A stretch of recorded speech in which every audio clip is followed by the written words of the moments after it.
नमस्कार।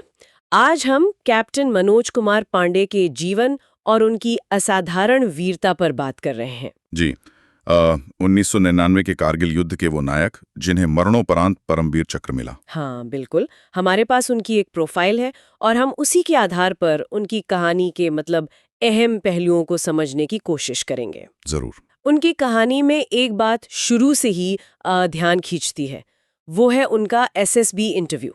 हाँ, ये बहुत मशहूर है। सेना में अफसर चुनने की प्रक्रिया के दौरान उन्होंने कहा था कि वो परमवीर चक्र जीतना चाहते हैं। मतलब महज एक इच्छा नहीं थी ये। ऐसा लगता जैसे उन्हें अपने रास्ते का, अपनी मंजिल का अंदाजा था पहले से ही। बिल्कुल। अच्छा, उनके शुरुआती जीवन पर नजर डालें तो जन्म 25 जून 1975 को हुआ। जी, उत्तर प्रदेश के सीतापुर जिले में रूढ़ा गांव। हाँ, पिताश्री गोपीचंद पांडे जी। वो एक छोटे व्यवसायी थे। और कहते हैं कि मनोज बचपन से ही काफी निडर थे और देशभक्ति का जज्बा तो था ही। सही। पढ़ाई लिखाई लखनऊ में हुई, पहले यूपी सैनिक स्कूल। जी, और फिर रानी लक्ष्मीबाई मेमोरियल स्कूल से। सिर्फ पढ़ाई ही नहीं, खेल कूद में भी रुचि थी, बॉक्सिंग, बॉडी बिल्डिंग। हाँ, काफी एक्टिव थे। और फिर वहां से वो गए राष्ट्रीय रक्षा अकादमी, एनडीए, पुणे। एनडीए बिल्कुल, भारत की तीनों सेनाओं के लिए अफसर तैयार करने वाली प्रमुख संस्था।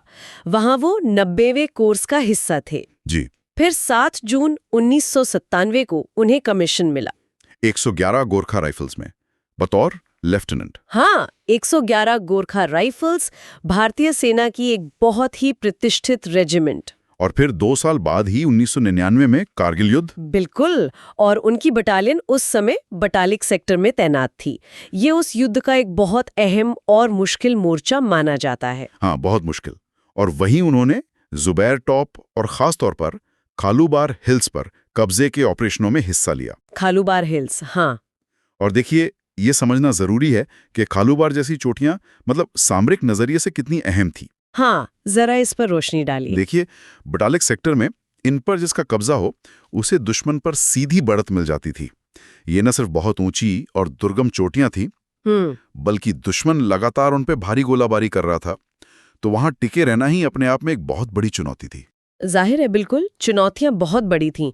तो 2 और 3 जुलाई 1999 की रात कैप्टन पांडे को खालूबार टॉप पर फिर से कब्जा करने का मिशन मिला। एक बहुत ही मुश्किल मिशन था वो। हाँ, और भारी गोलीबारी के बीच उन्होंने अपनी प्लेटून को लीड किया।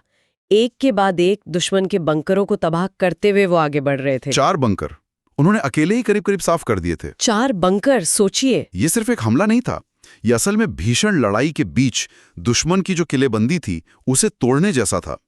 हर बंकर अपने आप में एक छोटे किले जैसा होता है। सही। और उन्हें एक-एक करके जीतना, इसके लिए असाधारण साहस चाहिए और जबरदस्त नेतृत्व क्षमता। और इसी हमले के दौरान उन्हें गोलियां भी लगी, पहले कंधे में, फिर पैर में। जी, गंभीर रूप से घायल हो गए थे वो। लेकिन वो रुके नहीं, अपनी टीम को लगातार हौसला देते रहे, उन्हें आगे बढ़ने के लिए कहते रहे। हाँ, वो आखिरी बंकर तक पहुंचने के लिए दृढ़ थे। बिल्कुल, वो आखिरी बंकर की तरफ बढ़े और जैसे ही वो उस बंकर पर ग्रेनेड फेंकने के लिए थोड़ा उठे, तभी दुश्मन की एक गोली। हाँ, एक गोली सीधे उनके माथे पर लगी और वो वहीं वीरगति को प्राप्त हो गए। सिर्फ 24 साल की उम्र थी उनकी। सिर्फ 24 साल। यही वो सर्वोच्च बलिदान था, वो असाधारण वीरता थी जिसके लिए उन्हें मरणोपरांत भारत का सर्वोच्च वीरता पुरस्कार परमवीर चक्र दिया गया।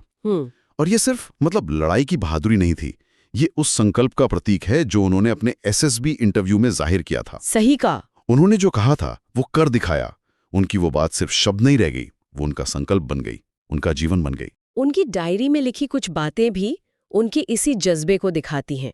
एक जगह उन्होंने लिखा है, some goals are so worthy it's glorious even to fail. कुछ लक्ष्य इतने बड़े होते हैं कि उनमें असफल होना भी शानदार है। हाँ, और एक और बात जो सच में रोंगटे खड़े कर देती है, if death strikes before I prove my blood, I promise I will kill death. अगर अपना खून साबित करने से पहले मौत आ जाए तो कसम खाता हूं मैं मौत को भी मार दूंगा। क्या जज्बा था। अद्भुत। ये वाक्य सिर्फ कोट्स नहीं लगते, ऐसा लगता है ये उनके चरित्र का, उनके व्यक्तित्व का हिस्सा थे। बिल्कुल। शायद मौत को भी चुनौती देने का यही जज्बा उन्हें उस आखिरी बंकर तक ले गया होगा, गोलियां लगने के बावजूद। और उनकी ये विरासत आज भी जिंदा है, कई रूपों में। जी बिल्कुल। लखनऊ के सैनिक स्कूल का नाम अब कैप्टन मनोज कुमार पांडे यूपी सैनिक स्कूल है। हाँ। एनडीए पुणे में जो साइंस ब्लॉक है उसका नाम मनोज पांडे ब्लॉक रखा गया है। अच्छा। और बटालिक में भी उनके नाम पर एक हॉल है, मनोज पांडे हॉल। उन्हें याद किया जाता है। तो हमने देखा कैप्टन मनोज कुमार पांडे का वो अटूट इरादा जो उनके एसएसबी इंटरव्यू से जाहिर हुआ। जी। फिर युद्ध के मैदान में उनकी वो अविश्वसनीय हिम्मत और कैसे उन्होंने अपने जीवन के सबसे बड़े लक्ष्य को हासिल किया। हाँ, भले ही उसकी कीमत उन्हें अपने प्राणों से चुकानी पड़ी। सही। ये वाकई सोचने पर मजबूर करता है कि कैसे एक नौजवान का मतलब इतना दृढ़ संकल्प और देश प्रेम उसे उसके जीवन के सबसे बड़े मकसद तक ले गया। परमवीर चक्र जीतने तक। हाँ, परमवीर चक्र जीतने तक। तो एक सवाल मन में आता है कि आज के दौर में इस तरह की जो एकाग्र निष्ठा है और जो आत्म बलिदान की भावना है, उसके क्या मायने हैं?